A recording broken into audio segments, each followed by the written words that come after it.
ಸಂಸತ್ನಲ್ಲಿ ನೀಟ್ ಕುರಿತು ಚರ್ಚೆಗೆ ಸರ್ಕಾರ ಸಂಪೂರ್ಣ ಸಿದ್ಧವಾಗಿದ್ದು ಪಿಎಂ ನಿವಾಸದ ಎದುರು ರಾಹುಲ್ ಗಾಂಧಿ ಧರಣಿ ಕೂತಂತ ಬೆನ್ನಲ್ಲೇ ಸ್ಪಷ್ಟನೆ ನೀಡಿದ್ದಾರೆ. ಸಂಸದೀಯ ನಿಯಮಗಳಂತೆ ಚರ್ಚೆಗೆ ಕೇಂದ್ರ ಸರ್ಕಾರ ಈಗ ಆಹ್ವಾನವನ್ನ ಕೊಟ್ಟಿದ್ದು ಧರಣಿ ಸ್ಥಳಕ್ಕೆ ತೆರಳಿ ರಾಹುಲ್ ಗಾಂಧಿಗೆ ಜಿತೇಂದ್ರ ಸಿಂಗ್ ಮನವೊಲಿಸಿದ್ರು. ಮಾತಿನಿಂದ ಹಿಂದೆ ಸರಿದು ಗೊಂದಲ ಸೃಷ್ಟಿಸುತ್ತಿದ್ದಾರೆ ಅಂತ ಕೇಂದ್ರ ಸಚಿವ ಹೇಳಿದೆ. ಶಿಕ್ಷಣ ಸಚಿವ ಧರ್ಮೇಂದ್ರ ಪ್ರಧಾನ್ ರಾಜೀನಾಮೆಗೆ ರಾಹುಲ್ ಗಾಂಧಿ ಈಗಾಗಲೇ ಪಟ್ಟು ಹಿಡಿದಿದ್ದಾರೆ. ಸಂಸತ್ನಲ್ಲಿ ನೀಟ್ ಕುರಿತು ಚರ್ಚೆಗೆ ಸರ್ಕಾರ ಸಂಪೂರ್ಣವಾಗಿ ಸಿದ್ಧವಾಗಿದೆ. ಪಿಎಂ ನಿವಾಸದ ಎದುರು ರಾಹುಲ್ ಗಾಂಧಿ ಧರಣಿ ಬೆನ್ನಲ್ಲೇ ಸ್ಪಷ್ಟನೆಯನ್ನು ಕೂಡ ನೀಡಲಾಗ್ತಾ ಇದ್ದು ಸಂಸದೀಯ ನಿಯಮಗಳೇನಿದೆ ಅದರಂತೆ ಚರ್ಚೆಗೆ ಆಹ್ವಾನವನ್ನು ಕೊಟ್ಟಿದೆ ಕೇಂದ್ರ ಸರ್ಕಾರ. ಸಂಸತ್ನಲ್ಲಿ ಬಗ್ಗೆ ಚರ್ಚೆಯಾಗಬೇಕು ಅನ್ನೋದು ವಿದ್ಯಾರ್ಥಿಗಳ ಅಭಿಲಾಷೆಯಾಗಿತ್ತು. ಕಾಂಗ್ರೆಸ್ ಕೂಡ ನೆನೆ ದೊಡ್ಡ ಮಟ್ಟದಲ್ಲಿ ಪ್ರತಿಭಟನೆಯನ್ನು ಕೂಡ ನಡೆಸಿತು. ಪಿಎಂ ನರೇಂದ್ರ ಮೋದಿ ಮನೆಯ ಮುಂಭಾಗದಲ್ಲಿ ಕುಳಿತು ಪ್ರತಿಭಟನೆಗೂ ಕೂಡ ಮುಂದಾಗಿತ್ತು.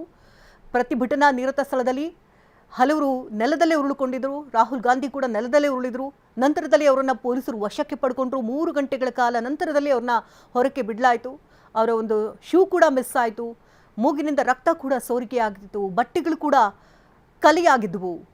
ಅಂದರೆ ಇದೆಲ್ಲ ಏನಾಗ್ತಾ ಇದೆ ಪರಿಸ್ಥಿತಿ? ಇಲ್ಲಿ ರಾಹುಲ್ ಗಾಂಧಿಯನ್ನು ಕಟ್ಟಾಕುವಂಥ ಪ್ರಯತ್ನಕ್ಕೆ ಕೇಂದ್ರ ಸರ್ಕಾರ ಮುಂದಾಗ್ತಿದೆ ಎನ್ನುವಂಥ ಆರೋಪಗಳನ್ನು ಕೂಡ ಮಾಡಲಾಗ್ತಾ ಇತ್ತು. ವಿದ್ಯಾರ್ಥಿಗಳ ಪರವಾಗಿ ಇಲ್ಲಿ ಹೋರಾಟಕ್ಕಿಳಿಯೋದೇ ತಪ್ಪ ಅನ್ನುವಂತಹ ಪ್ರಶ್ನೆಗಳು ಕೂಡ ಕೇಳಿ ಬಂತು. ಅಮಿತ್ ಶಾ ಹಾಗೆ ಪ್ರಧಾನಿ ನರೇಂದ್ರ ಮೋದಿ, ಶಿಕ್ಷಣ ಸಚಿವ ಇವರೆಲ್ಲರೂ ಕೂಡ ರಾಜೀನಾಮೆಯನ್ನು ಕೊಟ್ಟು ಅಧಿಕಾರದಿಂದ ಕೆಳಗಿಳಿಬೇಕು ಅನ್ನುವಂಥ ಘೋಷಣೆಗಳನ್ನು ಕೂಡ ಕೂಗಲಾಯಿತು.